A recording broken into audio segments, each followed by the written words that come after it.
Om Sadashiva Samarambha Shankaracharya Madhyamam Asmadacharya Paryantam Vande Guru Paramparam Ishvaro Guradveti Murtibeda Vibhagini Vyomavda Vyapta Dehaya Dakshinamutaye Namaha Sarva Vedanta Siddhanta Gocharan Tamagocharan Govindam Paramanandam Satguru Pranatosh Maha Om Shanti Shanti Shanti. Bom, enfim, boa noite, bem-vindos a mais um encontro sobre os Sutras Devocionais de Narada, um clássico do Advaita Vedanta, aqui comentado pelo James Swartz, né? Então, onde nós estávamos? Nós estávamos no verso 31. O que diz o verso 31? No verso 31, ele vai mostrar o que é importante em si, e não exatamente o que a gente entende como importante. Isso é muito interessante no Vedanta, sabe por quê? Deixa eu falar uma coisa, eu estava comentando com meu irmão sobre Vedanta, e poucas pessoas, né, do mundo espiritual entendem que, na verdade, vamos ser sinceros, né, elas raciocinam muito mal, e, em geral, o ser humano em si. Né, golpeados por Maya, a gente desenvolve raciocínios baseados numa identidade corpo-mente, que, por definição, está errado, né? Quando a gente entra no Jnana Yoga, o Jnana Yoga te apresenta imediatamente para a natureza do seu ser, como Arjuna apresentou o ser a Krishna, antes da batalha.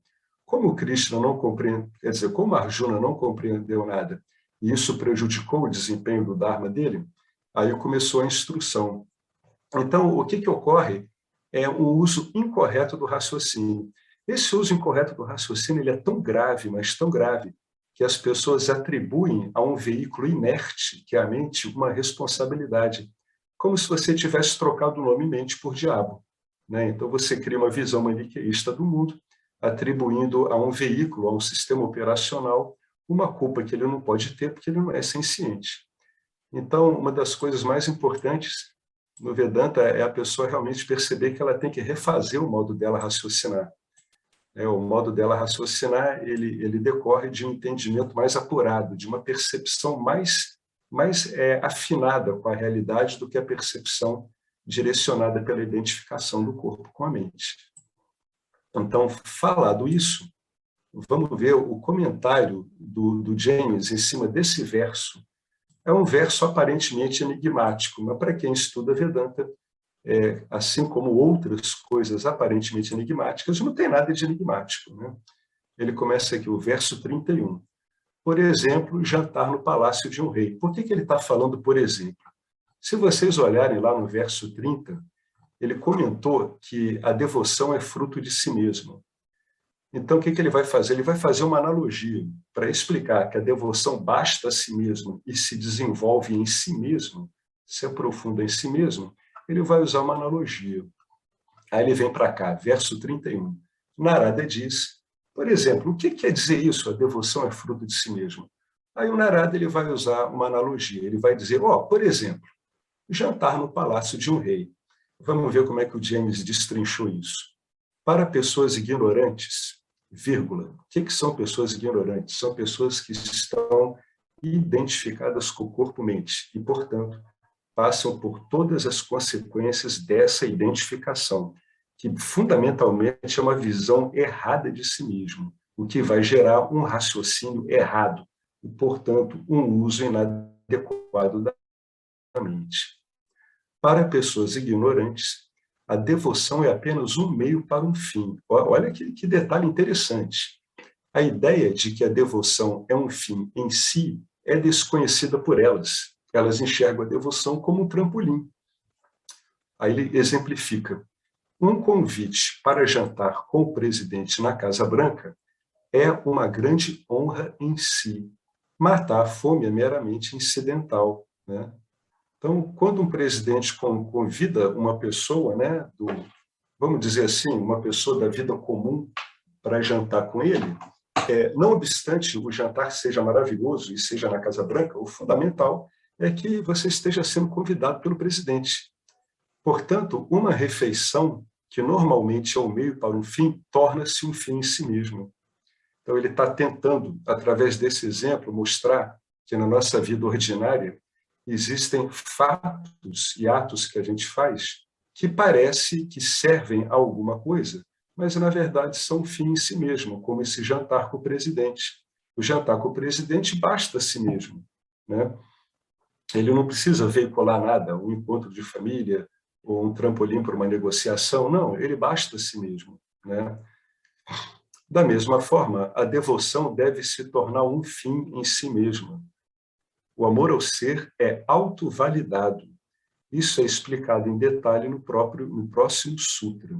Ou seja, o amor ao ser, ele não tem causa, a não ser o próprio amor ao ser. Quando a gente lida com uma afirmação dessa no Vedanta, a gente tem que ter cuidado com o hábito errôneo da nossa mente de procurar relações causais onde você não tem a dimensão espaço-temporal. Tá? Quando o amor, o modo como a gente entende a expressão desse ser, quando a gente vê que ela basta a si mesma, a gente está querendo dizer que não há nada causando ela. O que está implícito no verso é que você não está diante de um fenômeno.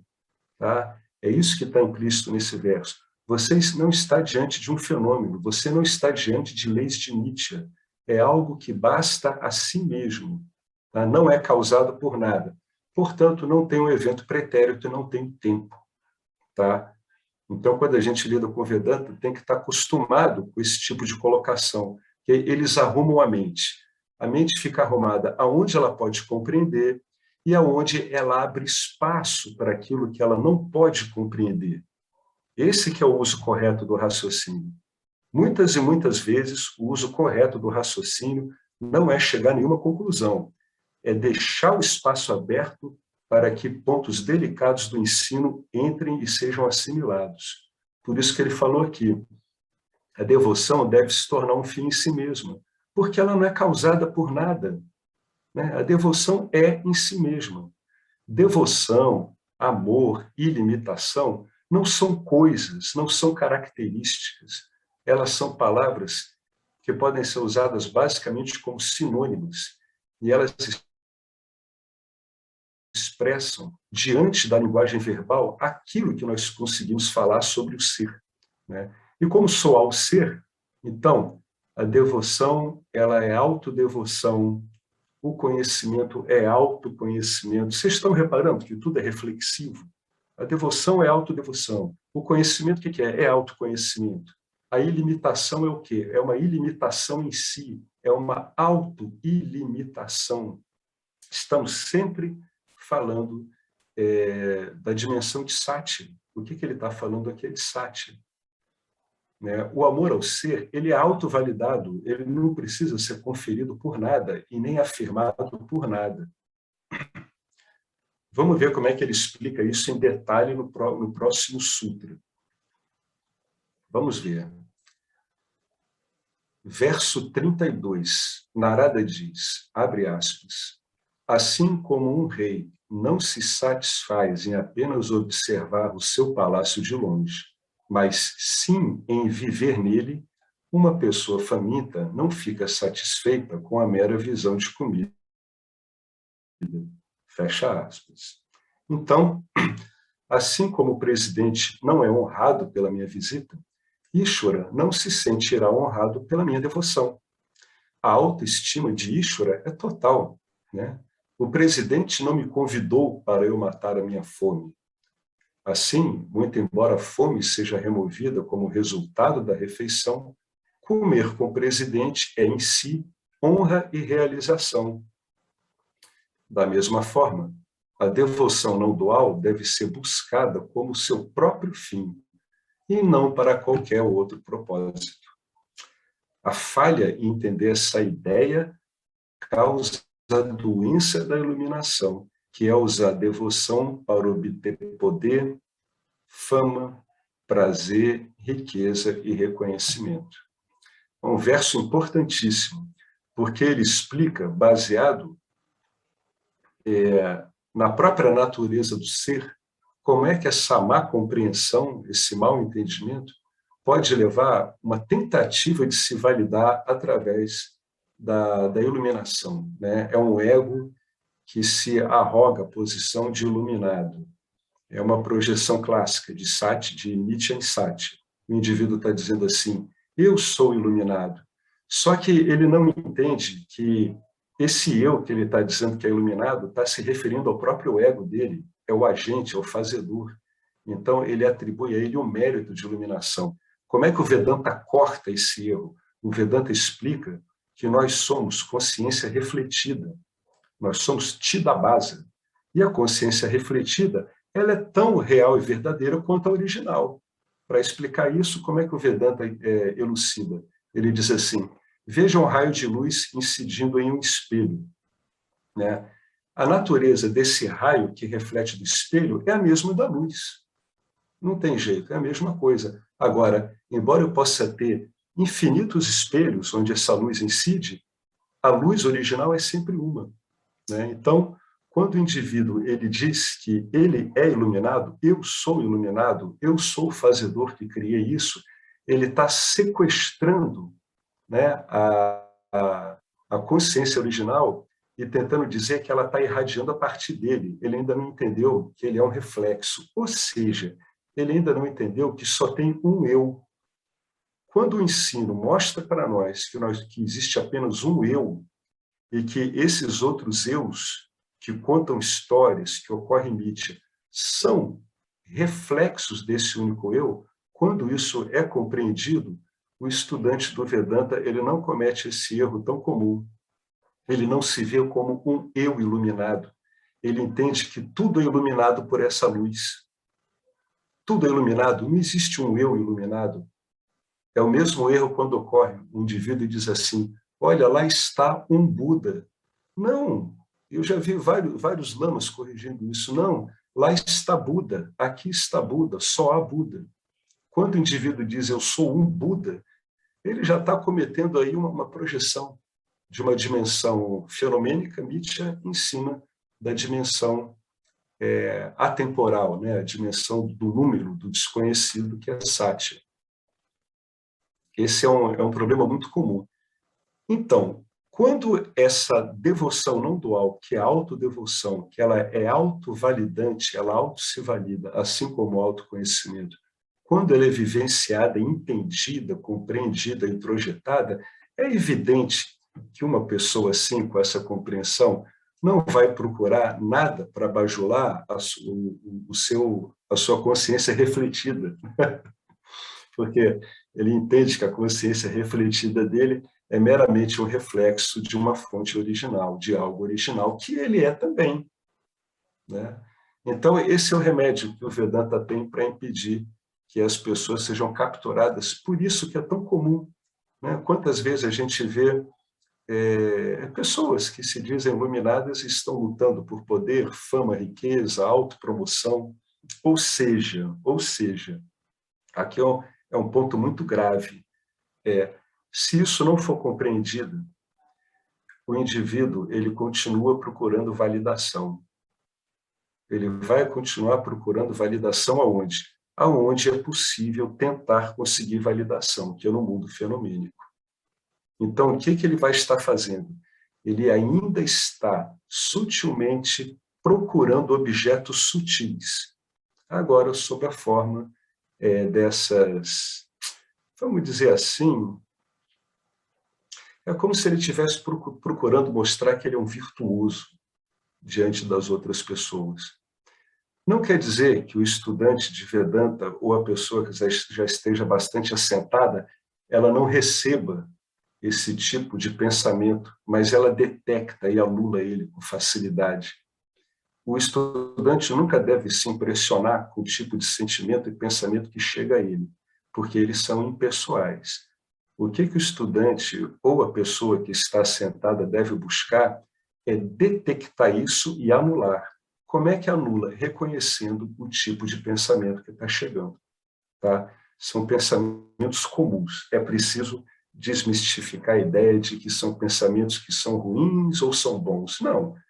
Quem vai dizer que se eles são bons ou ruins é a sua receptividade ou não a eles. É que nem um porto, né? O porto está aberto a todos os navios que chegam. Agora, se eles vão conseguir descarregar a carga ou não, aí depende do capitão do porto, né? Depende do administrador do porto. A vida é um fluxo constante, ininterrupto. O tempo todo vai aparecendo diferentes navios no seu porto. E se você vai deixar eles descarregarem a carga ou não, aí é um outro assunto. É claro que, se você permanece nessa posição por muito tempo, vai se sedimentando nela, o seu entendimento vai te causando um profundo desinteresse nesse tipo de carga, sem julgamento, porque se você estiver julgando essa carga, ela, no fundo, ela está desembarcando. Isso é muito delicado, né? A gente percebe como é que o funcionamento das nuances dadas por Maia no corpo sutil são delicadas, né? A identificação começa com o pensamento delicado e ela vai se desenvolvendo até virar aquele oceano de misérias que o Narada comentou mais em cima, né? Começa com um leve marolar e dali a pouco você tem um tsunami de misérias, né? Então a gente tem que olhar tudo isso com muito cuidado. Alguém quer comentar? Aliás, deixa eu fazer o seguinte.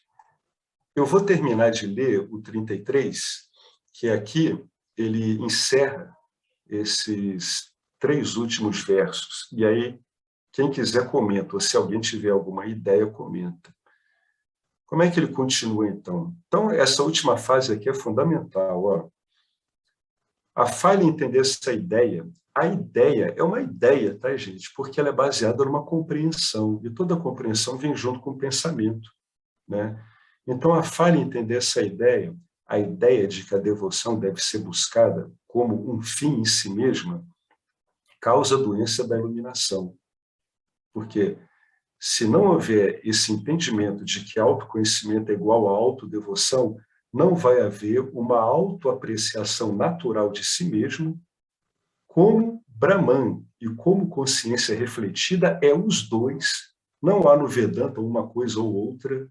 Tá? É tudo aparentemente contraditório. A prática mostra que não há contradição.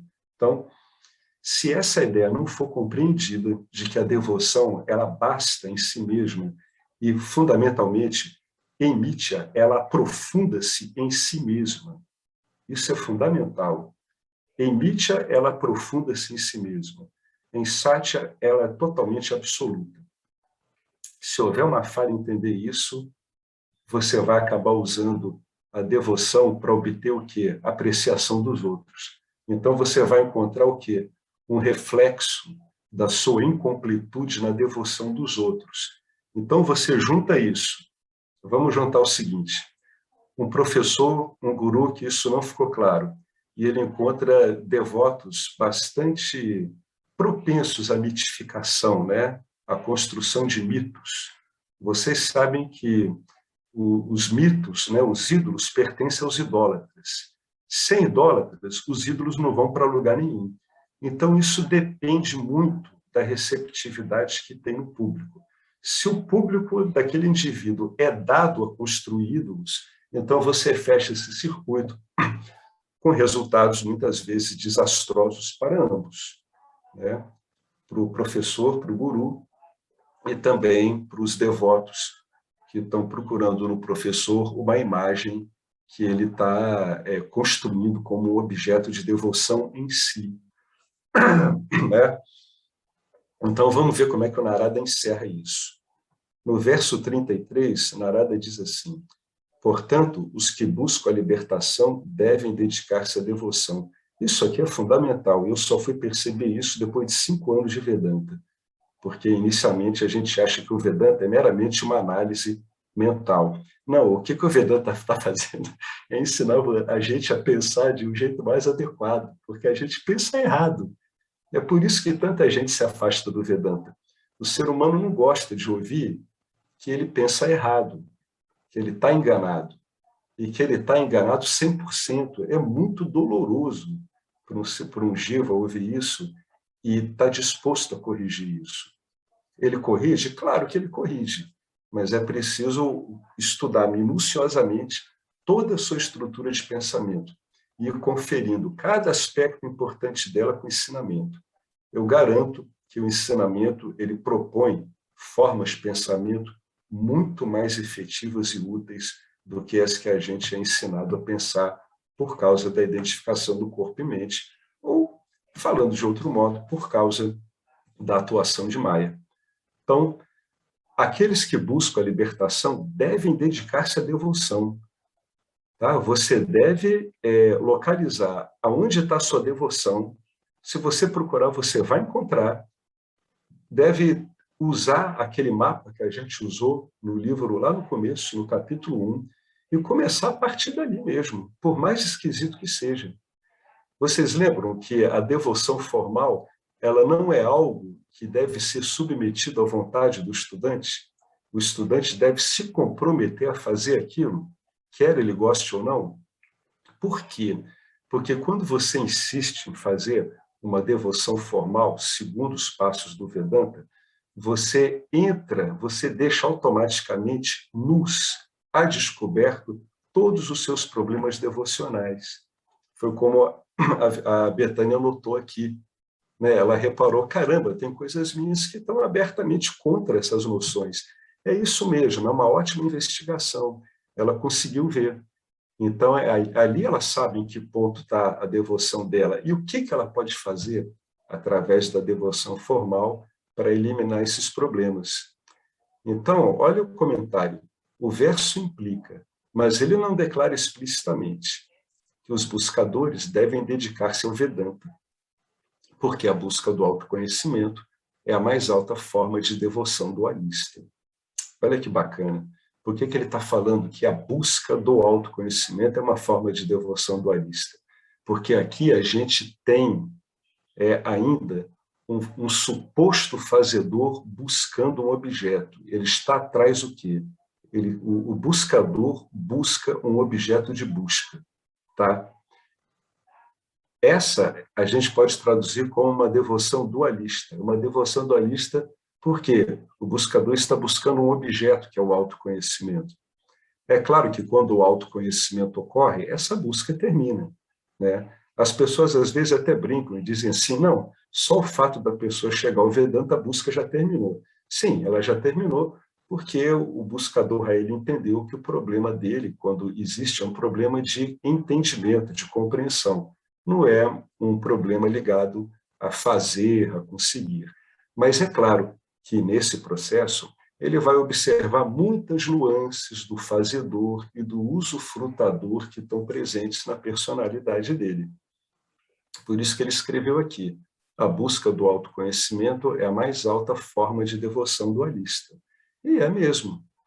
Não é necessário ficar mencionando isso, porque investigadores qualificados estão bem conscientes do papel do autoconhecimento em relação à devoção não dual.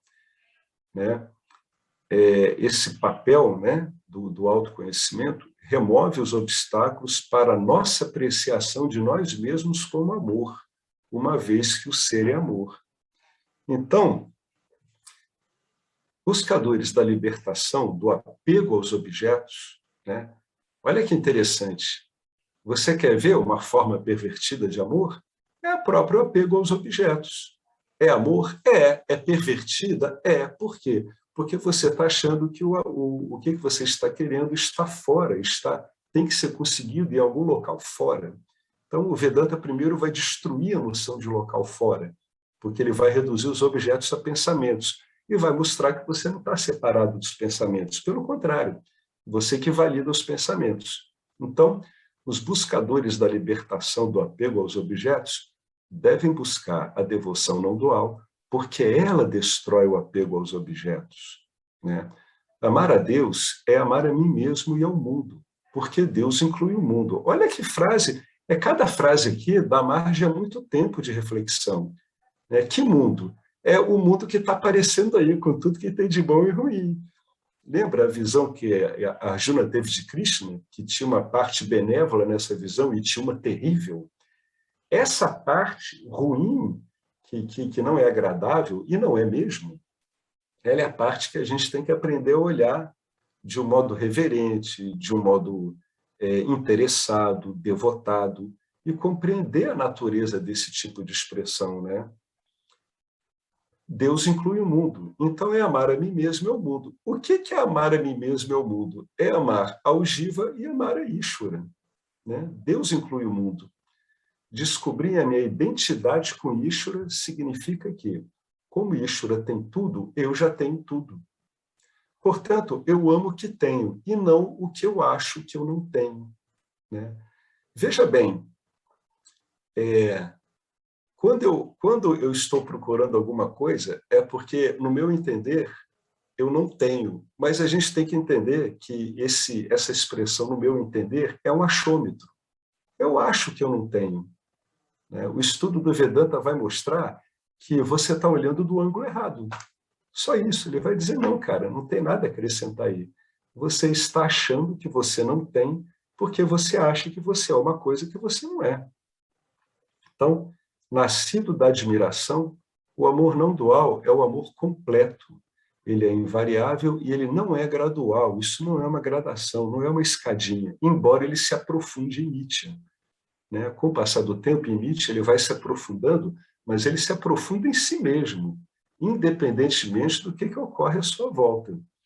Ele é o amor universal ao meu verdadeiro ser original, né? Ao meu eu aparente, que é o eu criado, ao mundo e ao criador do mundo. Então, é um amor que não tem limites, né?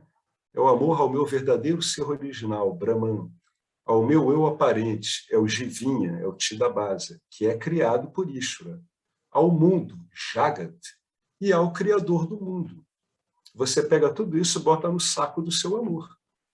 Empacota tudo. Tudo isso é amado. É a total confiança de que nada está faltando, né? É a autoestima sem esforço e inquestionável.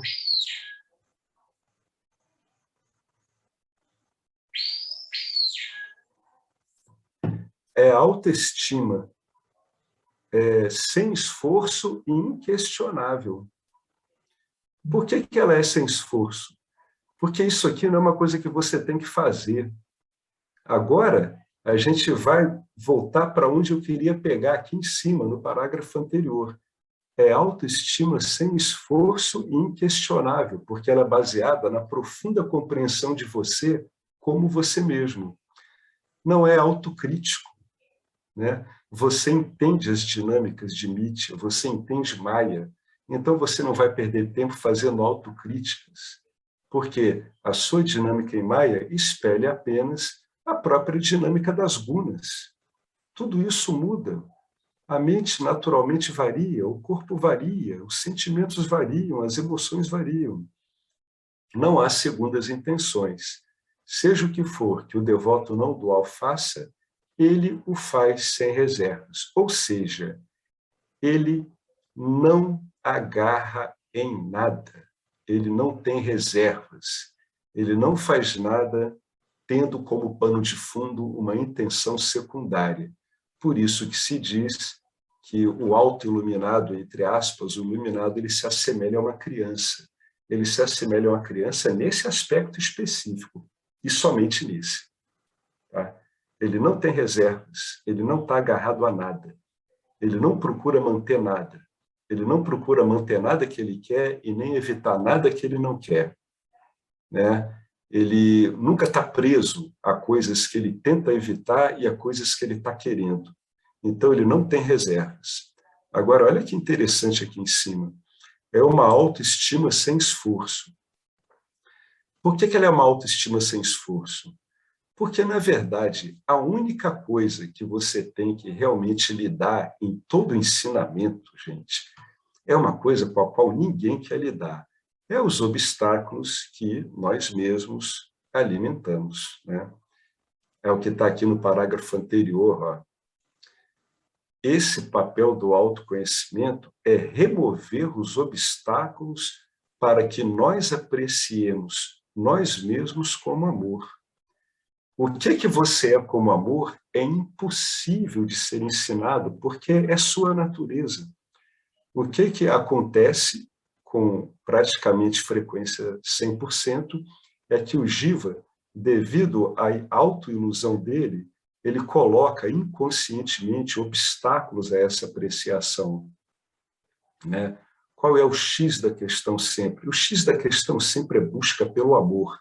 É por isso que o Vedanta, no final das contas, ele acaba dando uma devoção, que é a forma sublime do amor.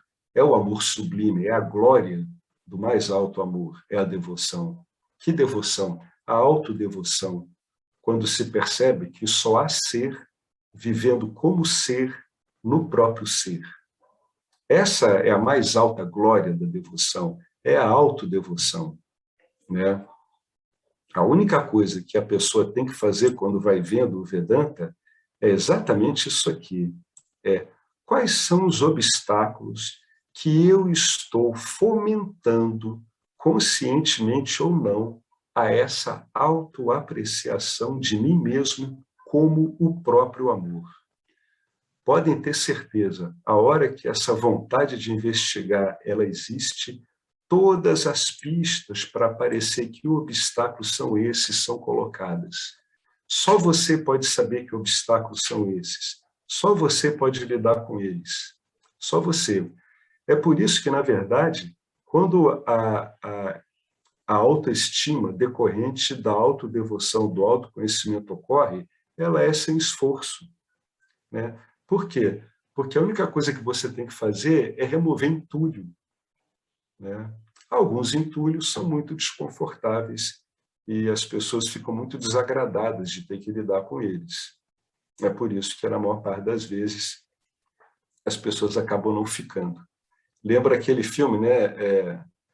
Que é Tropa de Elite, né? Pede para sair, porque se você não tiver disposição para olhar isso, você tem que ter um pouco de sangue de barata, né? Você já tem que estar um pouco impessoalizado para não apanhar tanto. Ou então, se você estiver apanhando, persista, porque essa pancadaria ela diminui. Por que o estudante apanha?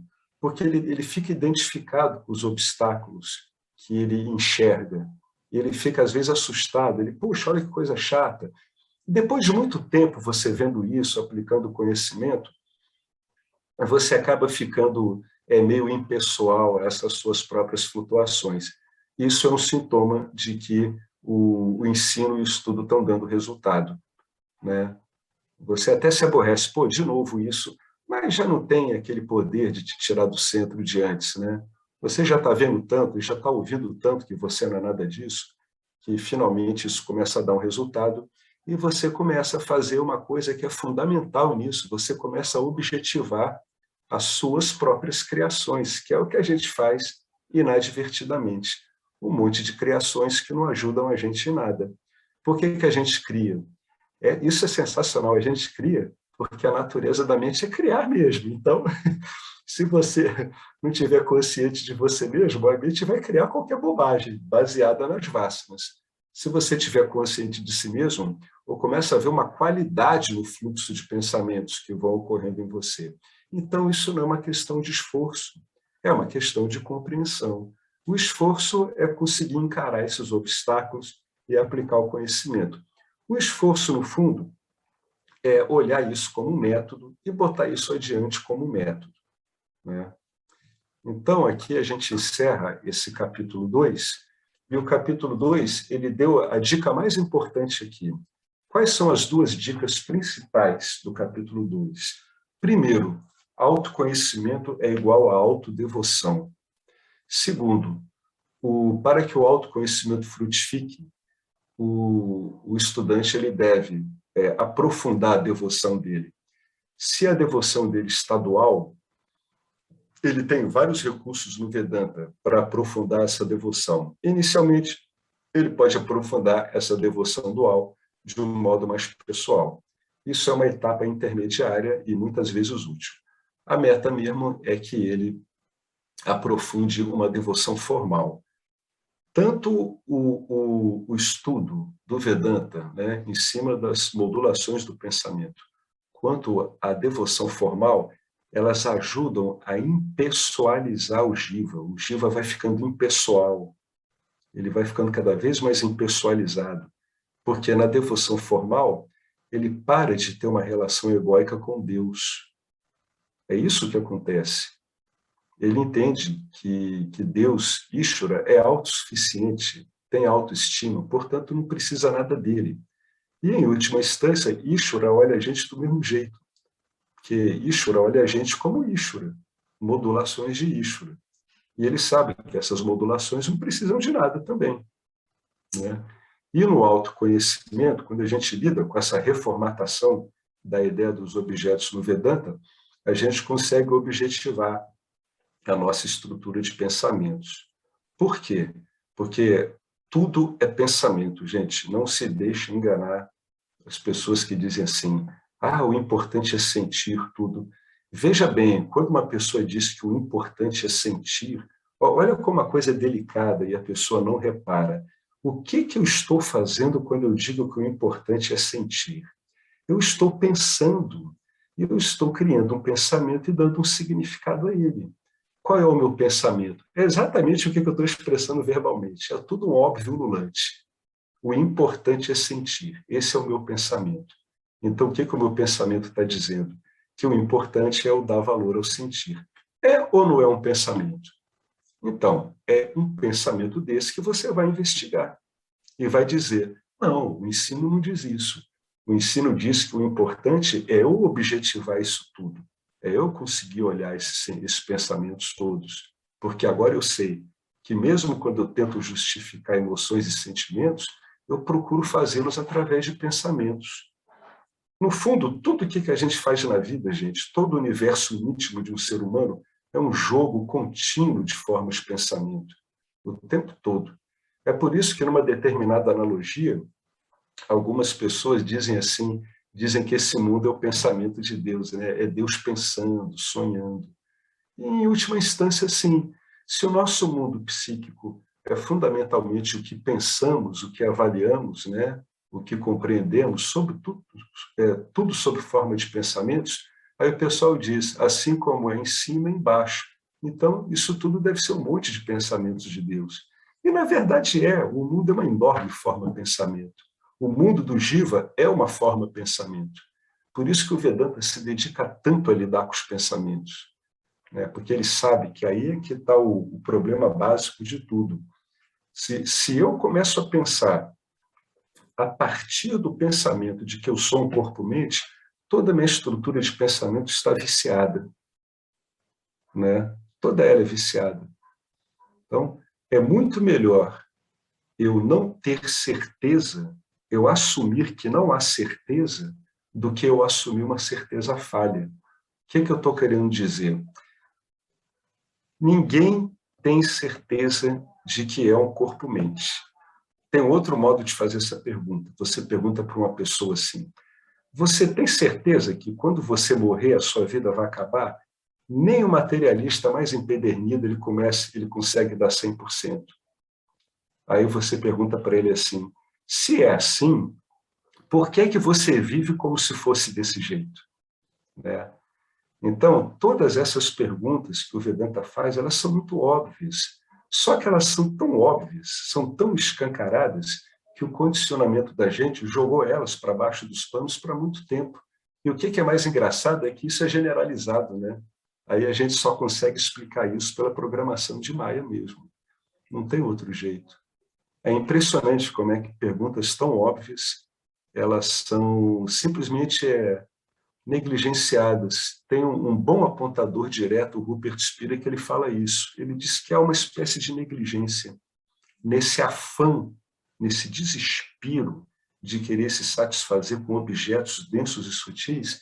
A gente passa ao largo, a gente passa o pano, varre para baixo do tapete as colocações mais singelas e claras e óbvias, né? Então o Vedanta ele vai fazendo você se deter, né? O que é isso? Isso quer dizer que eu estou investigando a minha vida ordinária através dos pensamentos que eu estou emitindo, né? Então, tem esse. Agora a gente volta para onde a gente estava. Então, o capítulo 2, ele arremata dizendo o seguinte: como a devoção ela é fruto de si mesma e ela é a sua natureza, que você ficou atrás de objetos, quer dizer que você virou um devoto, virou um idólatra de objetos. Né? O tal do bezerro de ouro é uma metáfora simbolizando isso. Né? O que eram aqueles hebreus ali adorando um bezerro de ouro? Estavam adorando um objeto. Né? Eram idólatras. Os idólatras criam ídolos. Esse que é o grande dilema do Jiva. Ele é um idólatra que cria objetos que ele diz para ele, é uma loucura total, ele diz para ele que esses objetos vão satisfazê-lo. Né? Esse é o truque. Essa é a armadilha. E é uma armadilha muito rápida, porque a gente cai nela instantaneamente. Se a gente vivesse num ambiente onde a maior parte das pessoas não tivesse nessa armadilha, elas iam puxar a gente de volta o tempo todo para a nossa própria natureza. Mas, para piorar a situação, a gente vive num ambiente onde a gigantesca maioria das pessoas reproduz esse padrão. É por isso que a coisa pode ficar, às vezes, um osso duro de roer mesmo. Porque, às vezes, a pessoa entra no encontro de Vedanta ou algum outro encontro budista, de algum outro meio de conhecimento, a coisa lá fica clara para ela.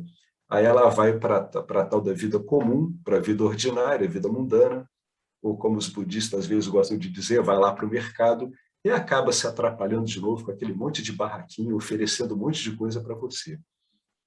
Né? Então, por isso que é difícil. Não é difícil por causa do nosso ego. Os nossos pensamentos egóicos podem ser objetivados com facilidade. O difícil é por causa da massa egóica, o pensamento egóico coletivo. Esse, em cima de nós, ele tem a potência de um rolo compressor mesmo.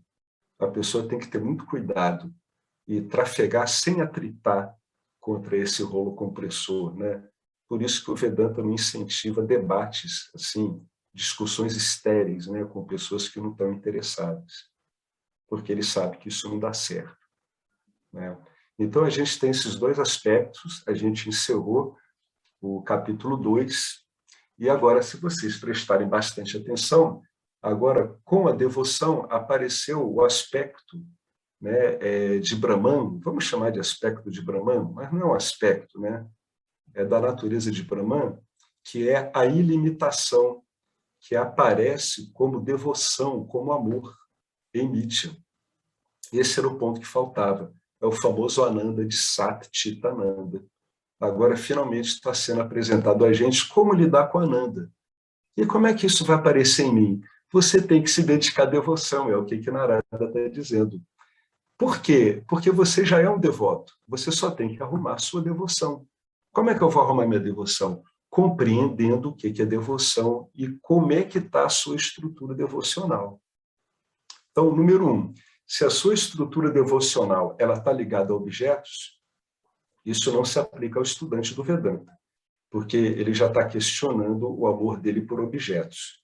Número 2, se a sua estrutura devocional construiu um Ishvara de significados para você e você lida de forma barganhosa com ele, barganhando, então a sua devoção ela é pessoal, ela visa o seu benefício. Entretanto, com o conhecimento do Vedanta, você vai ficando impessoalizado. E o que começa a ter na devoção formal é que a devoção formal ela começa através de um jeito muito inteligente acionar os seus circuitos naturais de devoção impessoal. O Vedanta é extraordinário. Ele é muito conhecimento, é um conhecimento profundo de como o Jiva funciona. Então, quando você vai acompanhando esses passos da devoção, a explicação que é dada, os sucessivos caminhos da devoção pessoal para a devoção formal, o modo como você apoia a devoção formal através do Karma Yoga, através do Upasana Yoga, você vai montando uma estrutura que permite que esse seu circuito se torne impessoal.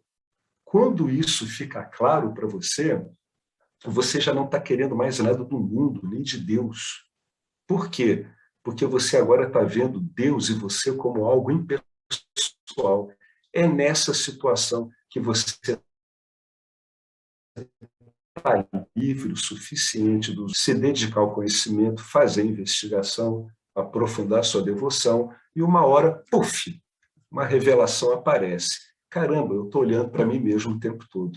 É o óbvio que aparece. E quando aparece, você se questiona assim, caramba, isso é tão primitivo, tão óbvio, tão claro. Como é que eu fiquei tanto tempo agarrado em tanta bobagem? né? Então, por isso que agora a gente está olhando devoção, né? E agora a gente está entendendo por que é que a gente fica agarrado em objetos, que é onde o Vedanta começa. Porque nós somos a própria devoção. É bonito isso, né? Inicialmente a gente vê como uma dependência e depois a gente vê que a nossa dependência está simplesmente mostrando a nossa verdadeira natureza, né? Bastando para isso ser ressignificada, ser olhada através de um outro modo.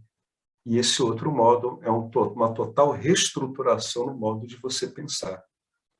E acaba acarretando um apoio também ao desenvolvimento dessa devoção, porque libera a sua devoção do vínculo dela com os objetos. Sensacional, eu não tenho nem mais o que falar disso. Quanto mais tempo eu fico no Vedanta, mais eu fico impressionado com ele. Ele é muito impecável, é muito bem feito, né? E o que o estudante faz? Muitas vezes, como isso não é um ensino de etapas, né? Ele muitas vezes ele está bem na desidentificação com o objeto, mas ele nota que a devoção dele ainda está cheia de barganhas. Então ele vai lá e se localiza. E o bacana é que quando ele se localiza, aonde está a devoção dele, o Vedanta dá um monte de meios para ele sair dali e ressignificar aquilo para um outro ponto, um ponto mais impessoal, né? Alguém quer comentar alguma coisa sobre esse arremate aqui do capítulo 2? Esse capítulo 2 simplesmente ele acabou de colocar o componente Ananda. Até agora, tudo que a gente viu de Vedanta é Satchit, é existência autoconsciente, é o que você é. Quando o Vedanta faz a análise rigorosa de objetos dele, ele mostra que você é uma existência autoconsciente. É a resposta mais rápida. Quer ver como é que não precisa de pensamento? Você é autoconsciente? A resposta automática, sim. É um óbvio. Se eu não fosse autoconsciente, eu não estava nem ouvindo isso. Aí agora, com o ensino da devoção, ele começa a acrescentar o Ananda. Pô, mas eu sou autoconsciente e eu estou nisso há alguns anos tudo e eu não sinto essa devoção, eu não sinto esse Ananda. Aí vem o Vedanta e diz, dá uma olhada ali na sua devoção, vê como é que ela está orientada, dá uma recalibrada nela. À medida que você for meditando, for usando práticas auxiliares, você vai ver. O que é usar prática auxiliar? Gente, é o que está ao alcance.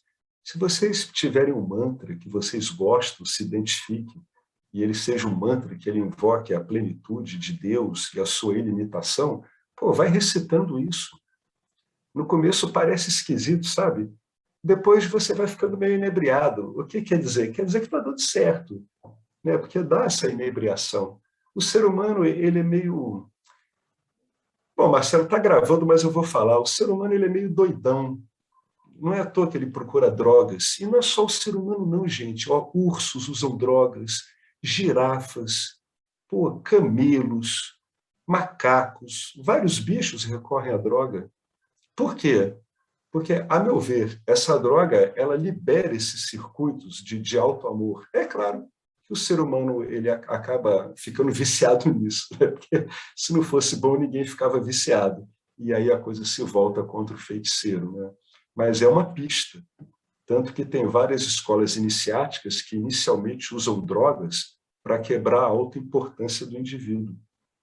O indivíduo ele se perde em si mesmo, né? Sob efeito de droga, ele perde a conexão com os aspectos egóicos dele mais rígidos. Foi o que o Castaneda, foi o que o Dom Juan fez com Castaneda. Toda aquela história dos 3 primeiros livros lá da Erva do Diabo, tudo, lá pelos últimos livros, o Dom Juan abre o jogo com Castaneda e diz: tudo aquilo é uma bobagem. Tudo aquilo eu usei só para desconstruir as suas resistências. Olha que sensacional, né?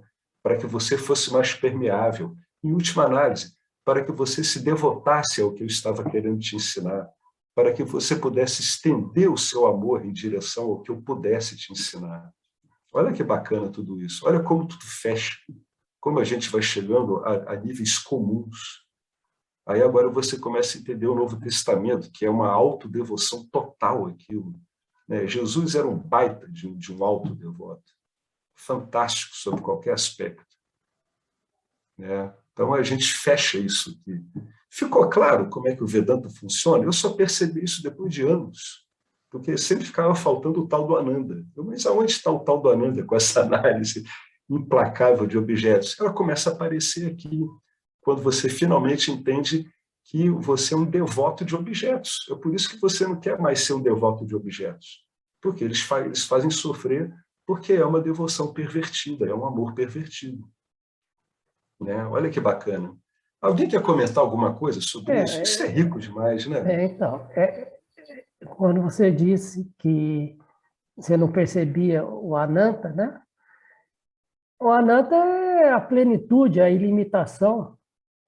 E quando você vê que não te falta nada, não é verdade? Isso, Não tem amor por objeto, porque você já é completo, você realiza isso. isso. Esse gancho aí da ilimitação é muito bom. É um acesso. É a Se, plenitude. se, se o indivíduo ele medita sobre isso com cuidado, ele pode entrar nessa chave aí, nesse acesso que o Marcelo falou.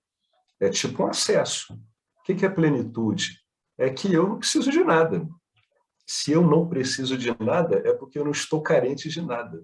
Se eu não Eu estou sou tudo. carente de nada, Eu sou é isso, porque eu eu sou sou tudo. tudo. Eu sou tudo. Eu me preencho com o que eu sou. Né? Eu não estou projetado em direção a nenhum objeto.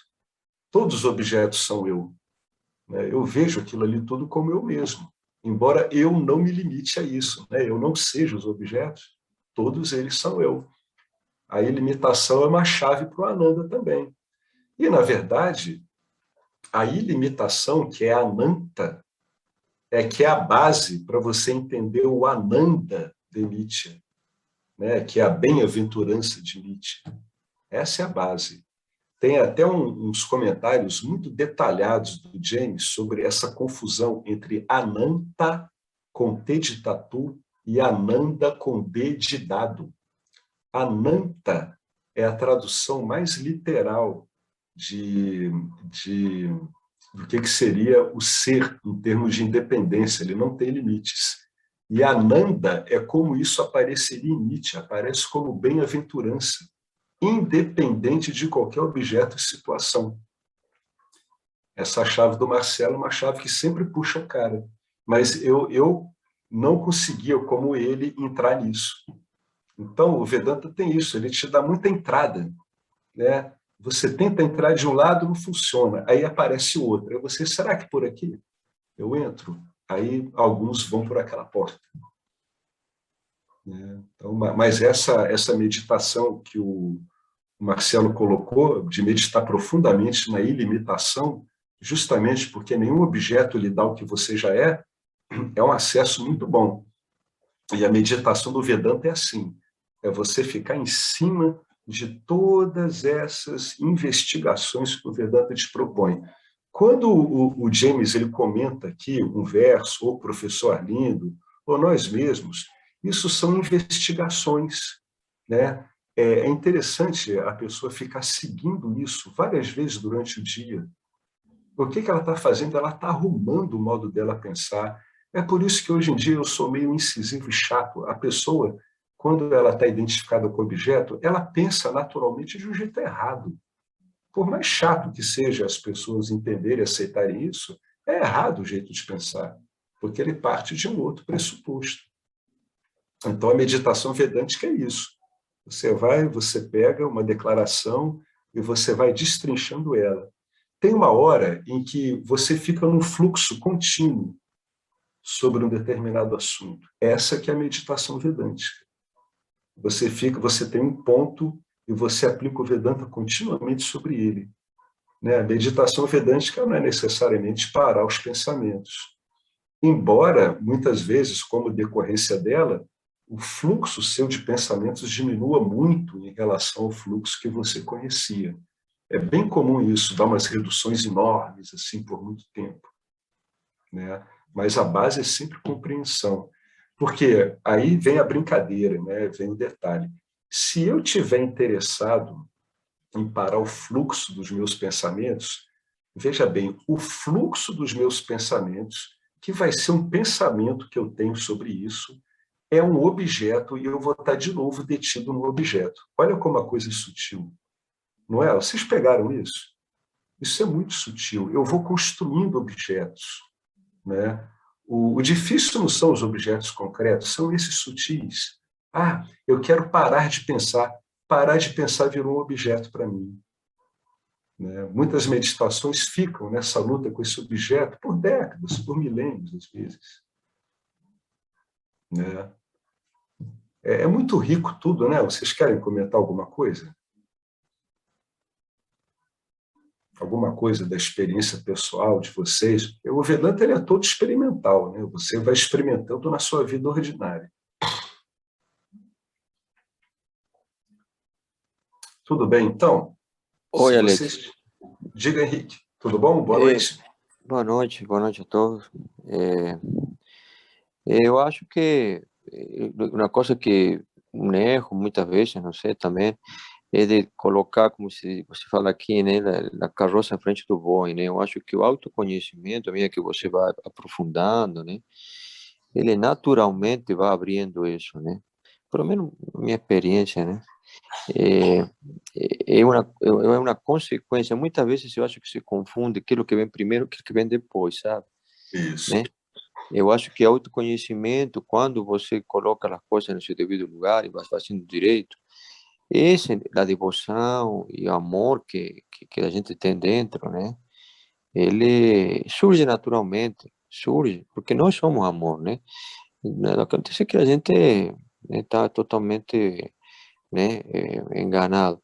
Quando a gente, eu acho que o processo de autoconhecimento vem primeiro. Isso, essa lá, para mim, né, é a porta, né, a porta. Quando a gente aprofunda nisso, né, e com total, eu acho que uma coisa muito importante, pelo menos que eu percebi, é o seguinte, né, com total verdade dentro de você, sabe, né? Até você acha que você está no autoconhecimento, mas você sempre está guardando algo para você, né? Sempre está, né? Sempre tem alguma coisinha que você ainda, como dizem, né? Se ainda você está pegado a algum coco dessa miragem, algum coquinho, alguma coisinha da miragem, não vai. E aí você vai percebendo esses, ainda essas coisas, né? E quando você realmente termina ou se aproxima essa completa entrega verdadeira, aí a coisa vai naturalmente, né? Vai naturalmente, né? Não sei, essa é a minha opinião, não sei, né? Eu acho que tem que saber colocar quem vem primeiro, e o resto naturalmente aparece, né? Essa devoção, esse amor da gente, né? Eu Sim, acho, sim, eu acho são que várias entradas, né? Algumas pessoas têm um tipo de entrada, né? É por isso que o Vedanta tem tanto ensinamento, porque as projeções que nós temos são muitas. Alguns conjuntos de projeções são mais duras, outras já têm um núcleo mais soft, mais fácil. Então, quando vai de um jeito, acaba carregando todo o resto. Já outros precisam de várias abordagens, né? Marcelo falou uma da limitação, você já entrou com outra. O que é importante nisso tudo é que cada um, só cada um, é o que as pessoas estão me falando aqui, só cada um olhando para o seu quadro mental é que consegue lidar com isso. Ele tem que ver onde é que o quadro mental dele, egóico, é, vinculativo, ele é é, balançado. Né? é, Ele tem que ver aquilo ali e ficar naquilo. Ele vê, pô, tá mexendo muito, então eu vou ficar por aqui. Vamos ver se essa ponte cai aqui, né? Se esse negócio vai embora de vez. Então, é por isso que a coisa é estranha. O ensino é generalizante, mas a aplicação dele é individual. é. Né? E aí você vai, no meu caso, eu percebi, né?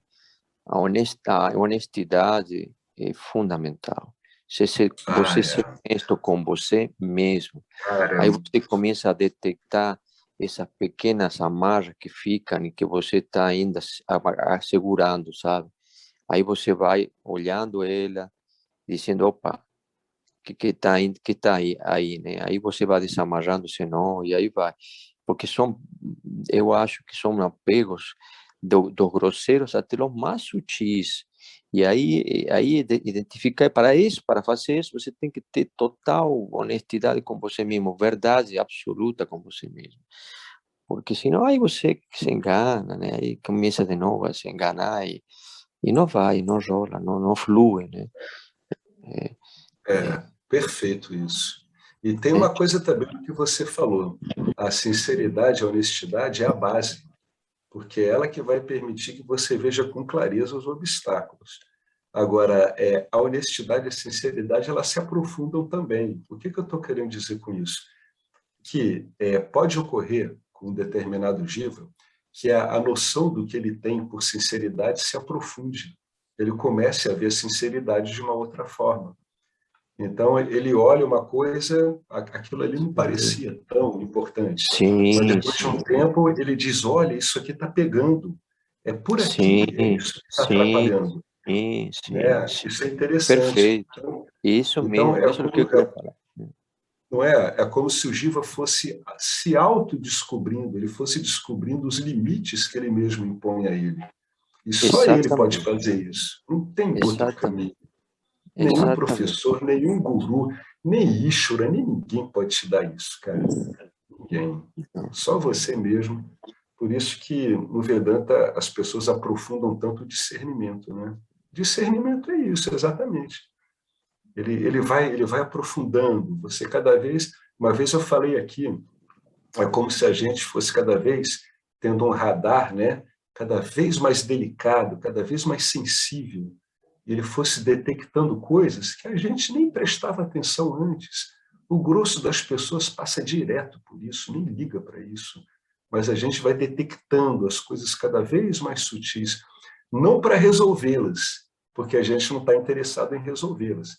A gente está interessado em nos resolver, o que é uma coisa muito diferente, né? A gente não está aí para resolver essas coisas, a gente está aí para ver o que elas estão contrárias ao ensinamento e corrigi-las. Porque quando elas corrigem, você passa a ter uma percepção e um funcionamento mental mais adequados a esse autoconhecimento. No fundo, gente, a gente tem que falar as coisas em termos claros. Autoconhecimento é uma autorrevelação. É como se você fosse revelado para você mesmo. Essa que é a verdade. Para quem estranha muito essa palavra revelação, você passa por inúmeras experiências de revelação na sua vida. Inúmeras. Na sua vida ordinária, cotidiana, ocorrem inúmeras revelações. Quando simplesmente você saca um problema que você está tendo há muito tempo, ou uma virtude que você tem, ou algo que você não tinha reparado na sua vida. Ou então, você vê muito isso quando tem momentos de criação. Pega uma pessoa numa cozinha, eu noto tanto isso, a pessoa começa a cozinhar, o modo dela fazer aquilo vai aparecendo. É uma revelação. Pô, mas é uma autorrevelação para fazer comida? Ah, pelo amor de Deus. A vida é tudo, né? Tudo está na vida. A gente não pode dispensar nada da nossa experiência ordinária. Pelo contrário, é com base na nossa experiência ordinária que a gente vai notando isso, né? Tem uma certa tendência em lidar com a experiência ordinária de um modo pejorativo, especialmente no mundo espiritual ortodoxo, mais comum. Mas a nossa experiência ordinária ela é um manancial de informação e de estudo extraordinário. O que as pessoas chamam desse tedioso cotidiano, para a gente que estuda o Vedanta, é um jardim rico, onde você colhe muitas coisas do seu funcionamento, coisas boas e coisas ruins. E você usa todas elas ao seu favor. Esse que é o bacana do Vedanta. Usa todos. Então, É, tudo isso vai se aprofundando. É como o é, Henrique diz, tudo se aprofunda, né? Para ele, a coisa vai naturalmente depois de um ponto. Já outros, bom, aquilo foi. Aí vem um outro direcionamento. Tenta por aqui. Aí o cara vai por ali, opa, aqui está indo, aqui está interessante. É Ale, importante. Ale, você colocou um ponto muito bacana que acho que a nossa percepção, por exemplo, de honestidade vai sendo cada vez mais profunda. Você, em um momento, eu me lembro, né?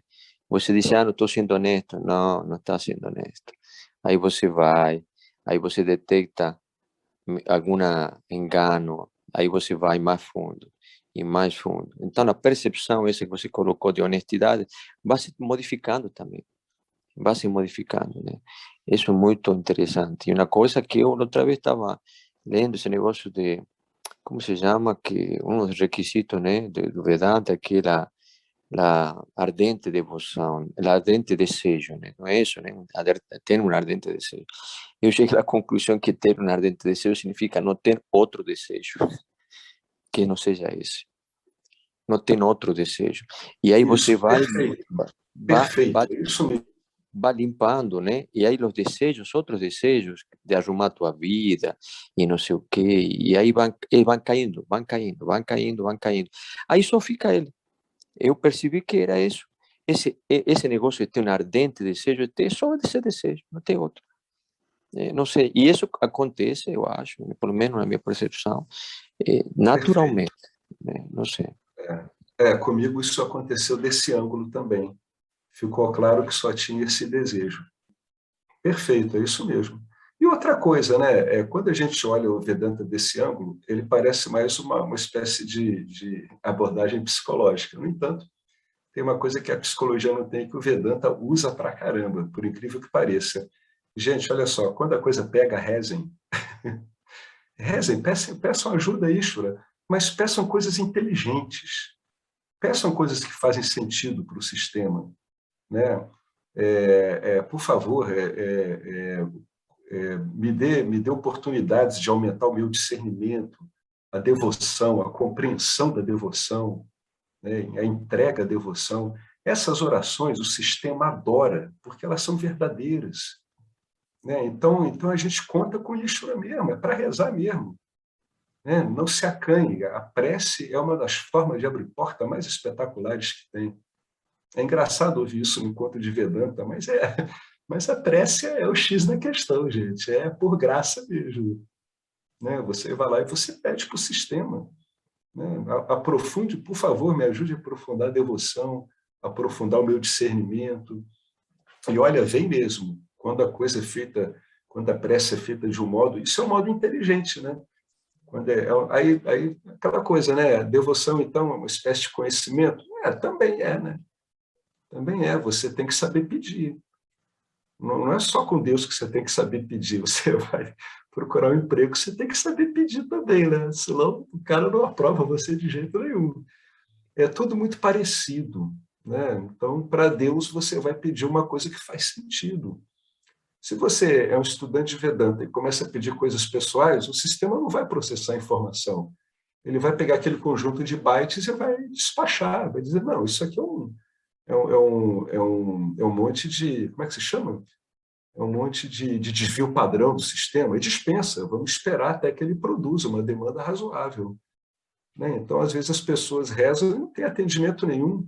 Não é que não tem atendimento, né? O fato de não atender aquilo é uma grande resposta. É dizer, olha, você tem que refazer a coisa, está meio feio isso aí, viu? Você não está um bom programador do seu sistema, né? Reestuda isso, cara. Né? Dê o seu duro, né? Dê o seu duro, né? Bota aí um pouco de suor, vê o que está precisando na sua vida, usa sinceridade, pedir para aprofundar a sinceridade é ótimo também. Tudo isso, Ishvara, o sistema, ele responde de um modo maravilhoso, o tempo todo. O diálogo que tem com Ishvara, é engraçado isso, falar isso. Essa intercomunicação Jiva-Ishvara, ela é total, porque para Ishvara não tem jivas. Ishvara só vê Ishvara. Não tem isso, ele não é um fazedor, não tem karma, é um sistema fechado em si mesmo. Todo esse monte de objetos fazem sentido só para o ser humano, né? A gente não consegue nem falar dos outros animais. Como é que vai dizer que eles estão vendo outros objetos? Vai saber, viu? O fato de você ir lá acariciar seu cachorro e ele abanar o rabo, não quer dizer que ele vê um ser humano como você vê um cachorro, né? A gente tem que começar a largar esses condicionamentos e ver a vida como ela é mesmo. Ela é um todo, indivíduo, e é totalmente misteriosa. Então, esses aspectos são fundamentais. Rezem, foi através das orações espontâneas que a minha vida abriu portas. Se não fosse por aquelas orações, eu duvido que alguma coisa que prestasse fosse aparecer. Hoje em dia, mais ainda eu duvido. Então, as colaborações muito boas. Vamos partir para o capítulo 3? Topem, mesmo quem não está com o livro aí, a gente vai lendo devagar. O capítulo 3 é melhor ainda, é incrível como é que ele pode ser melhor. Eu vou abrir aqui o capítulo 3. Então, esse aqui está encerrado. Vamos lá. Cadê o 3? Capítulo 3. Vamos lá. Olha só o tema sensacional desse capítulo. Caramba, é exatamente o que a gente estava falando. Olha como é que esse capítulo começa com um título sensacional. Os meios para descobrir a devoção. Quer dizer que eu sou um devoto?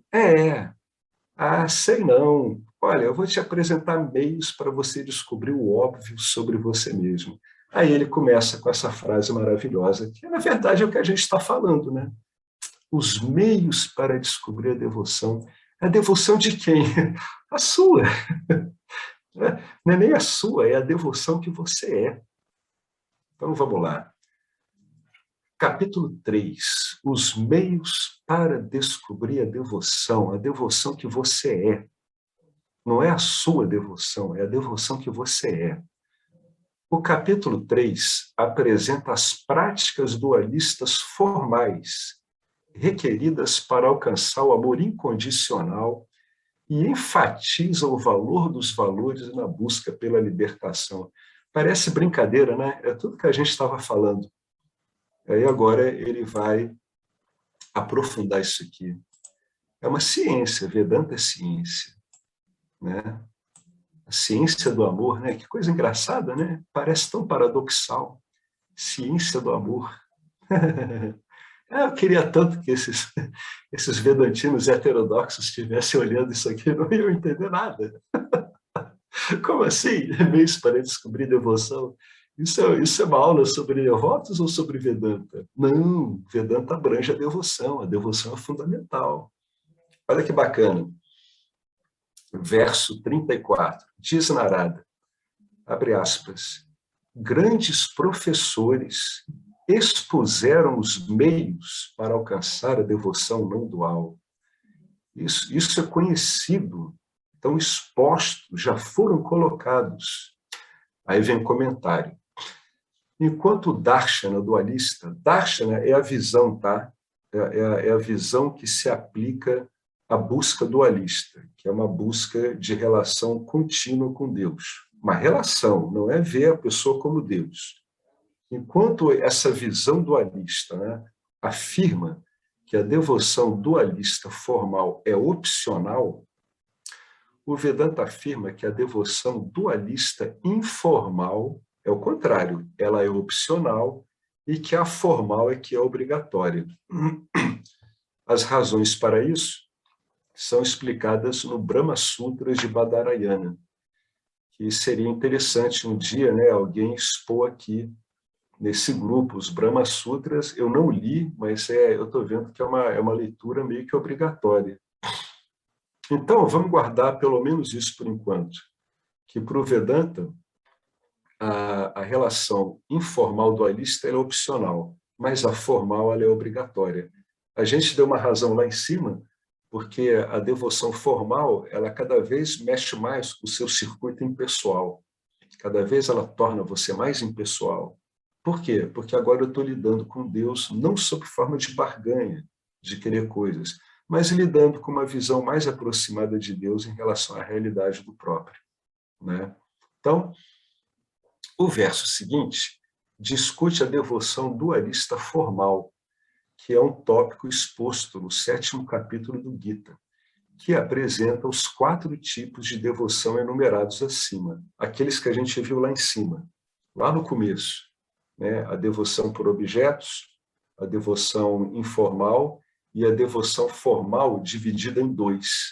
Né? Primeiro, ela é tratada pelo Karma Yoga, pelo Passana Yoga, e depois ela é tratada pelo Vedanta, pela autoinvestigação, né? Porque a gente sabe que estudar o Vedanta é considerado um tipo de devoção formal. Olha como o Vedanta ele é impessoal. Olha como cada vez vai deixando o indivíduo mais impessoal. É o indivíduo que vai se desindividualizando. Então, o devoto sofredor, e o devoto orientado por objetos, em cada um de nós, precisam se tornar um devoto investigador para obter a graça de Deus. Qual é a graça de Deus? É você se expor a um professor qualificado de Vedanta e você ter um entusiasmo pelo Karma Yoga, porque isso alimenta o desejo de investigar e transforma a centelha do desejo por liberdade em um fogo ardente. O Vedanta Sara, que é um texto vedântico do século XV, escrito por Sadananda Yogendra Sarasvati. Eu já li alguma coisa dele, vale a pena traduzir essa escritura, ela é ótima. O Vedanta Sara transmite a intensidade desse desejo, que é o mumukštva. Abre aspas. Assim como uma pessoa cujo cabelo está em chamas, imediatamente salta para o lago mais próximo para apagá-las, um estudante qualificado, chamuscado pelas chamas autoilusórias da dualidade, o samsara, dói, né? Isso dói pra caramba. Avidamente se apressa a servir um professor competente. E esse professor, como ele descobriu o ser inato e sempre livre, ele repousa em serenidade ininterrupta. Né? O desejo de autoconhecimento, que é o meio número 1, esse é o meio número 1, né, para você descobrir a devoção, é o desejo de autoconhecimento. Deve se tornar tão intenso que o investigador se sente ansioso para praticar o Karma Yoga e o Upasana Yoga. Essas disciplinas aumentam o desejo de liberdade e a capacidade da mente de receber o autoconhecimento. Né? O Karma Yoga, ele acaba despessoalizando o Jiva, né? Porque através do ensino do Dharma Yoga, né? Do grande Dharma, o Karma Yoga ele modifica a sua postura diante das ações. Então você passa a ter ações impessoais. Por quê? Por que é impessoal? Porque o seu objetivo no Karma Yoga é fazer a melhor ação, e a melhor ação é considerada a melhor ação para o campo dármico, não é para a pessoa.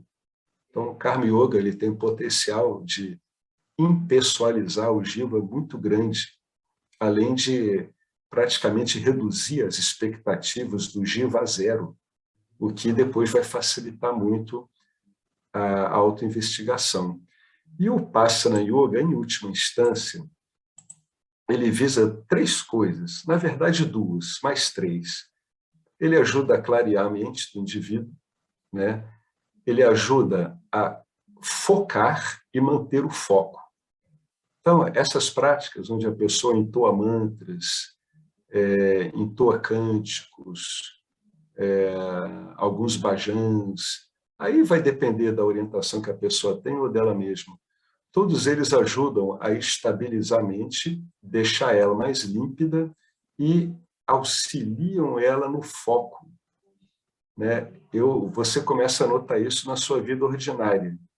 Né? Se você vai insistindo nisso, o seu foco em cima das suas atividades ordinárias ele fica mais forte, a sua mente fica menos perturbada, o que é um outro nome para dizer que ela está mais límpida, ela se foca na ação, e você mantém aquilo por mais tempo. Então, o Upasana Yoga, no fundo, ele é um calibrador mental, se a gente for falar de um modo muito técnico. Né? Ele dá uma calibragem na sua mente. A sua mente se torna um instrumento com foco adequado e com a manutenção do foco. Ela persiste no foco por um tempo maior do que o comum. Essas disciplinas, qual o resultado? Elas aumentam o desejo de liberdade, porque você vai se impessoalizando, e aumentam a capacidade da mente de receber o autoconhecimento. Por quê? Porque é uma mente mais límpida e mais bem focada. Naturalmente, ela recebe qualquer conhecimento, não é só o autoconhecimento, não. Ela recebe qualquer conhecimento melhor. Mas o nosso foco aqui é o autoconhecimento. Como ele falou, o desejo de autoconhecimento é o meio número 1 para você desenvolver devoção. Aí ele vem aqui num subtítulo. Beleza, variedade e novidade. Sim, porém sem estabilidade. É isso aqui que chamusca o indivíduo no samsara, né? É tudo muito bonito, é tudo muito variável e novo, mas você vai se queimando com o tempo, porque isso não tem como dar o que você acha que isso pode dar, né? Aí olha o verso 35. A pessoa obtém devoção desistindo das gratificações dos sentidos e das associações com objetos mundanos. Esse verso é bem interessante. Na verdade, a pessoa obtém devoção quando ela deixa de ficar com a devoção dela multifacetada, espalhada por aí, né, devotada a milhões de objetos e situações. Tudo que a gente está vendo aqui é um centrador de atenção e de intenção. Vocês estão reparando isso? É como se a gente estivesse centrando a coisa, né? Quando você desiste das gratificações dos sentidos e dessas associações, você pega a sua devoção, que está que nem uma teia espalhada pelo mundo, e você vai concentrando ela numa coisa só, autoconhecimento, autoconhecimento. No fundo, você está começando a ter a sua devoção unifocada, unidirecionada, com todas as consequências de amplificação que isso traz. Ele continua. Uma pessoa não está qualificada para investigação até que ela converta o desejo de felicidade mundana em desejo de converter a verdade. Vamos ler essa frase de outra forma? Uma pessoa não está qualificada para investigação até que ela abandone a gratificação dada pelas experiências e se torne um amante do conhecimento. Isso está querendo dizer que essa pessoa está deixando de ser um experimentador. Ela está largando a recompensa que as experiências estão dando. Porque o que é o desejo de felicidade mundana, se não você ficar quicando de uma experiência em outra procurando a felicidade, né? E agora você virou o quê? Um conhecedor, aquele que está visando o autoconhecimento. Então, você está largando. Isso, a gente compreende a importância disso. Para quem não está com isso claro, se você for ler a essência da iluminação do James, ele passa um tempo falando sobre isso, né? Por que você larga isso? Na verdade, quem vai procurar essa orientação, esses livros, é porque já está cansado disso, de ficar quicando de um lado para o outro. E aquele livrinho do Dayananda, O Valor dos Valores, ele vai te mostrando que valores vale a pena você cultivar para que os valores conducentes à liberação tenham valor para você, né? Então, ele destrincha todos os valores, todas as associações que os valores têm com os sentimentos, e ele mostra, através de uma linguagem muito simples, muito lógica e elegante, o que vale a pena você cultivar ou não. É uma investigação também. Você lê aquele livro do Dayananda, ele está investigando demoradamente cada valor e as emoções e sentimentos associados a cada um deles. Uma pessoa não está qualificada para a investigação até que ela converta desejo, né? O problema não é o desejo, é o que você faz com ele. Não tem problema com nada de objetos em Nietzsche. Desejo é inerte, a mente é inerte.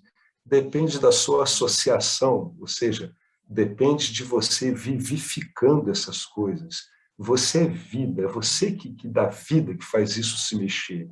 Então, você é que vai converter esse desejo por felicidade mundana em desejo de conhecer a verdade.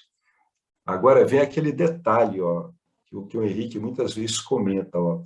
Enquanto houver a menor crença de que o mundo pode fornecer paz, felicidade e segurança, você vai permanecer como um buscador de objetos e aceitar o sofrimento sem reclamações. Então, o indivíduo faz uma investigação. Se ele notar que ele está com alguma esperança de felicidade no mundo, então ele tem esse comportamento que é adequado, né? Eu curto uma vida mundana e eu quero continuar curtindo os objetos. Tudo bem, Então, fica a sugestão para você, tá? Então, você continua buscando objetos e aceita o que vier sem reclamações, né? Ramana Maharishi falava isso. Ele dizia que tem 2 jeitos de se viver a vida. Um é você aceitar de bom grado tudo que a vida traz, sem reclamar, sejam coisas boas ou ruins. O outro é você se dedicar ao autoconhecimento, ele botava ali autoinvestigação, que é o que no fundo está aqui, né? Você vive para a experiência dos objetos ou você vive como um conhecedor da experiência? A diferença é muito grande, né? Ou eu vivo arremessado em direção aos objetos como experimentador, ou eu começo a conhecer como funciona essa experiência, justamente para eu conseguir sair dela, né? Eu começo a olhar ela de longe, eu vou objetivar a minha experiência. Continuando, o mundo pode fornecer beleza, pode fornecer variedade, novidade e excitação, mas ele não tem como fornecer estabilidade, né? A única coisa constante em Nietzsche é a impermanência. É a única coisa que você tem de regra. Qual é a única coisa constante em Nietzsche? É que tudo muda o tempo todo. A gente sabe pelo enfoque das gunas por que é que essa dinâmica ela é assim, né? Pelos gunas você entende, né, um conhecimento profundo por que é que tudo é impermanente em Nietzsche. Na verdade, o mundo, ele cria, né, esse modo de viver mundano, ele cria apego a coisas instáveis, o que vai entrar em choque com o que todo ser humano quer, que é estabilidade e o quê? Quando o ser humano quer estabilidade e felicidade, é porque ele está querendo sentir amor o tempo todo. Ele não está querendo sentir amor o tempo todo porque ele não conhece o amor. Pelo contrário, ele está querendo sentir amor o tempo todo porque, no fundo, ele sabe muito bem o que é amor. Ele só está confuso em relação a isso. Ele jamais vai procurar uma coisa que ele não conhece. Você vai procurar algo que você não conheça? Você pode estar equivocado, mas você vai procurar alguma coisa que você conheça, né? Então, o mundo, ele cria apego a coisas instáveis e, portanto, por natureza, insatisfatórias. Então, se você quer viver no mundo, né, não se desgaste reclamando, né? Aceite de bom grado o que vier. É um modo de viver. Tem alguns jivas que são assim, aceitam de muito bom grado o que vem no mundo. E, em geral, vivem bem melhor do que os outros mesmo. Aí vem o lema aqui, ó, menos é mais. A vida das pessoas mundanas são vidas cheias de objetos materiais, né? Também são cheias de objetos sutis materiais, né? Virtudes, buscas de fama, reconhecimento, e são cheias de atividades desnecessárias para quem quer o autoconhecimento, né? Para quem quer o autoconhecimento, não faz sentido ficar cuidando de um monte de objetos, porque você não é um experimentador, você está querendo conhecer a experiência, a sua experiência ordinária. É isso que você quer destrinchar em detalhe. O mantra de um investigador, na verdade, é outra coisa, é menos é mais.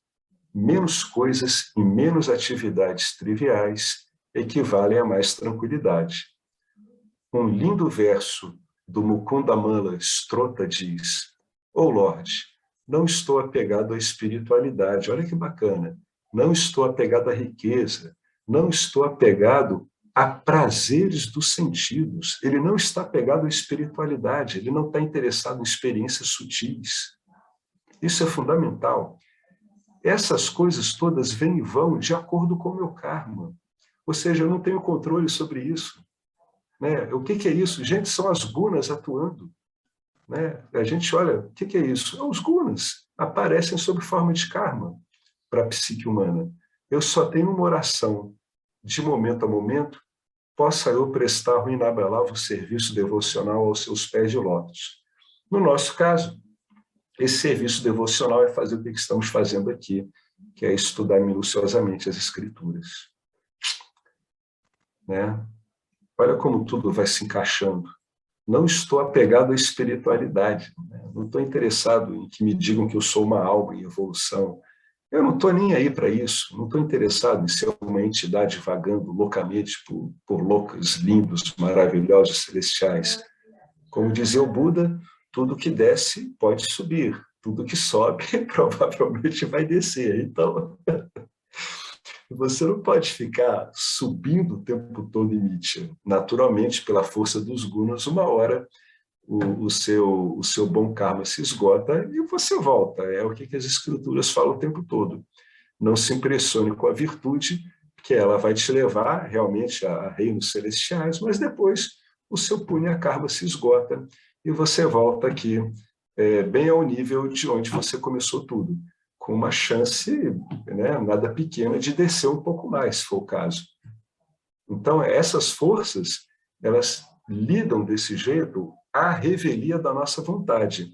A nossa única vontade é sair desse jogo. Como? Através do autoconhecimento. Né? Então, aqui, ele está colocando o quê? Está colocando exatamente o primeiro meio, o primeiro modo de desenvolver a devoção. Ó. Ele só tem uma oração. Quem escreveu isso é um devoto. E a devoção dele está unidirecionada. Eu só tenho uma devoção, só uma. A minha prece é uma só. De momento a momento, na minha vida ordinária, o tempo todo, possa eu prestar um inabalável serviço devocional aos seus pés de lótus, ó Senhor. Karma Yoga, Upasana Yoga, investigação vedântica, olha quanto recurso. De momento a momento, você pode usar todos esses recursos. Você pode simplificar até um determinado ponto, porque certas coisas são necessárias para sustentar a vida, né? No entanto, uma vez que o entulho se foi, tá, vamos depois dar uma enfeitada nessa linguagem do James, que ele é muito duro. Abandone seu senso de propriedade em relação ao que resta e torne-se um zelador, um cuidador, sabendo muito bem que tudo pertence a Ishvara, pertence ao Lorde. Toda a sua estrutura pertence ao Lorde, os seus dentes, o seu corpo, seu tubo digestivo, os pensamentos que passam por você, as emoções. Como isso é feito? Ponto de interrogação. Bom, ele fala em Túlio aqui, não é para a gente olhar as pessoas interessadas na vida mundana e dizer que a vida delas é inútil, né? Quem estuda Vedanta não é um julgador, não está interessado em julgamento. Mas para o nosso objetivo, realmente as atividades triviais são um Túlio e precisam ser removidas pelo discernimento. Né? Agora, quanto à vida das pessoas mundanas, é a vida delas, é Ishvara também. Né? Não estamos, o estudante Vedanta não está no nível nem melhor nem pior do que elas. O papel dele é que é diferente. Vamos botar isso em palavras? O Swadharma do estudante de Vedanta é diferente do Swadharma de um jiva mundano. Só isso. Ele é melhor ou ele é pior? Não, ele não é melhor nem pior. Não existe isso na vida. A vida é não dual. Né? Então, a gente não tem cabimento fazer um julgamento. Isso não faz sentido diante de uma visão não dual. Bom, gente, eu vou parar por aqui. Né? Já está avançado aqui na hora. Vamos dar uma parada aqui. Aí depois a gente vai começar com uma frase muito importante, que a gente sempre ouviu, mas agora, através do Vedanta, a gente pode compreender de um modo muito prático, no dia a dia da nossa vida. Uma vida simples é um estado mental simples. Vamos com muito cuidado ver como é que ele desenvolve isso aqui. Uma vida simples é um estado mental simples. Se a sua mente foi simplificada, evidentemente que isso vai resultar numa vida simples. Isso é evidente. Vamos ver como no próximo encontro, conforme ocorram as coisas, né? Conforme isso vai ser. Então, vocês querem comentar alguma coisa sobre esse começo? Esse capítulo 3 começou bem, né? Ele começou realmente respondendo as perguntas que a gente tinha no anterior, né? Quais são os meios? Quais são os recursos? E aí ele explica, como tudo no Vedanta, que um dos principais recursos já está ocorrendo, que é você ser uma pessoa devotada às escrituras. Se eu sou realmente devotado às escrituras, eu sou devotado aos 3 tripés fundamentais. Ó, eu sou devotado ao Karma Yoga, eu sou devotado ao Upasana Yoga e eu sou devotado ao Gnana Yoga. São os 3 tripés fundamentais de quem trabalha com investigação. Ah, eu quero colocar também práticas de asana, yoga, tudo bem, meditação, vai colocando o que você quiser, mas não perca de vista esses três. Jamais. Mas quer colocar outras coisas, terapia coloca, mas nunca perde de vista esses três. Né? O Karma Yoga é a sua postura em relação às ações, o que afeta totalmente o fazedor e aquele que quer receber frutos. O Upasana Yoga, que vai afetar completamente como a sua mente funciona. Você não vai ter mais uma mente dispersa em vários objetos, é isso que o Upasana Yoga faz. E a autoinvestigação, que transforma você definitivamente de um experienciador naquele que vai investigar a experiência em si. A sua experiência? A experiência ordinária do seu dia a dia. Esse cotidianozinho mesmo do dia a dia. É esse aí mesmo, é esse que é o nosso ponto. Esse cotidianozinho que as pessoas às vezes falam, né, de modo pejorativo, é como Ishvara está aparecendo para você. O que está aparecendo à sua volta é Ishvara. É o seu cotidiano. É o resultado, é o seu parada da karma. É o que está ocorrendo agora devido ao seu karma. Então, sempre com esse tripé à disposição, sempre com ele. Assim, você cumpre essa bela oração aqui, ó, de momento a momento, eu estou prestando inabalável serviço devocional aos seus pés de lótus. Lótus aqui é pureza, tá? Aos seus pés puros, né? A sua pureza, a sua integridade, a integridade do Senhor. E Jesus dizia o quê? Sede puro, sede perfeito como é vosso Pai nos céus. É a mesma coisa. É igualzinho, a mesma coisa. Ser puro como é vosso Pai do céu. Né? Ele expressava na linguagem dual dele, mas você vê que é o mesmo tipo de expressão. Então, a gente... Deixa eu só ajustar aqui onde a gente está. Então, a gente dá uma parada aqui. Deixa eu ver. Ficou aqui, né? A vida simples é um estado mental simples. A gente começa a partir daqui.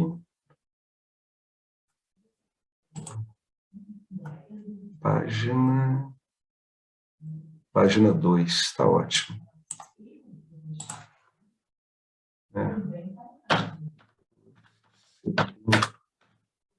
Página 2, pronto. Alguém quer comentar alguma coisa sobre isso que a gente viu?